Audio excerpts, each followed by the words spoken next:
ஆனா இப்படியே நிறுத்திக்கோங்க. இறங்கு.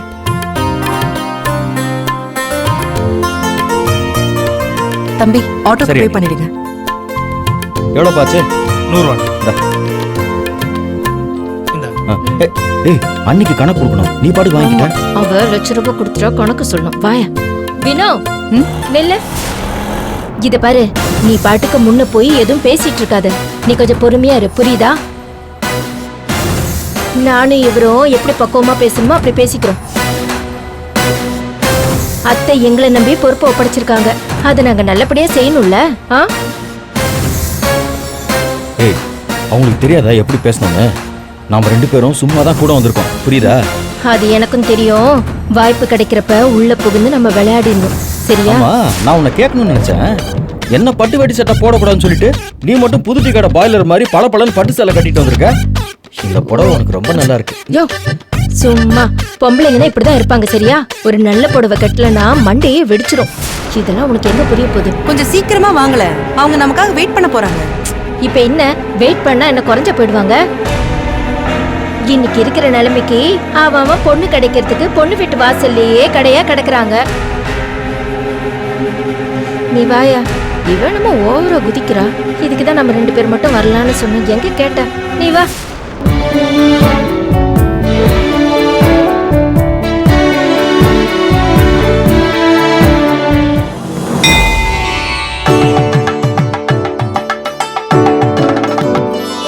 ஏய் அவங்க வர்ற டைம் ஆயிடுச்சேடா. உங்க அப்பாவும் அம்மாவும் கிளம்பிட்டாங்களான்னு தெரியலையேடா. ஆமா தாத்தா, போன் அடிச்சாலும் எடுக்க மாட்டேங்கிறாங்க. என்ன பண்றதுன்னே தெரியல. அம்மாக்கும் அடிச்சு பார்த்துட்டேன், அவங்களும் எடுக்க மாட்டேங்கிறாங்க. தாத்தா வந்துருவாங்கல்ல, கடைசி நேரத்துல சொதப்பிட மாட்டாங்க.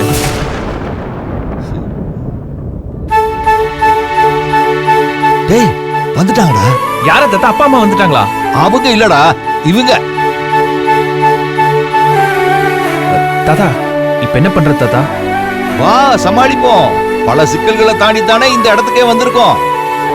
இன்னும் கடக்க வேண்டிய தூரம் எவ்வளவோ இருக்கு. அதுக்குள்ள பயந்தா எப்படி? யோசிக்காம வா.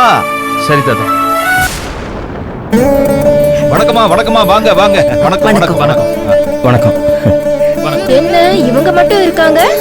கனகா, நீங்க வந்து ரொம்ப நேரம் ஆச்சு. அதெல்லாம் இல்லம்மா, இப்பதான் வந்தோம்.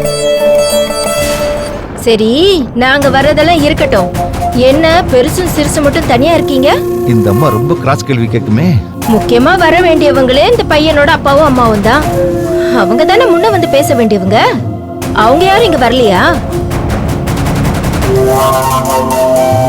இங்க பாருங்க, எங்க பொண்ணு சார்பா பேசுறதுக்கு அப்பா இல்லைனாலும் பொறுப்பா பேசுறதுக்கு அண்ணனும் அண்ணியும் நாங்க வந்திருக்கோம் இல்லங்க?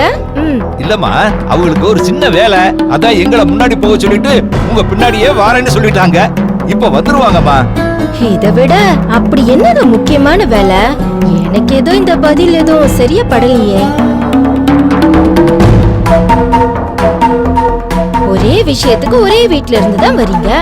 ஒன்னா வராம தனியா விட்டு முன்ன வரேன் பின்ன வரேன்னு சொல்றதெல்லாம் என்ன நடக்குதோ எனக்கு ஒண்ணும் புரியல. ஏய் கனகா, நீ கொஞ்சம் சும்மா இரு. அதான் சின்ன வேலை இருக்குன்னு சொல்றாங்கல்ல, வந்துருவாங்க. இப்ப என்ன பிரச்சனை உனக்கு? அப்படியெல்லாம் ஆரம்பத்துல விட்டுறக்கூடாது வினோ. நியாயமா இந்த விசேஷம் எல்லாம் பொண்ணு வீட்டுல வச்சுதான் முறையா நடக்கணும்.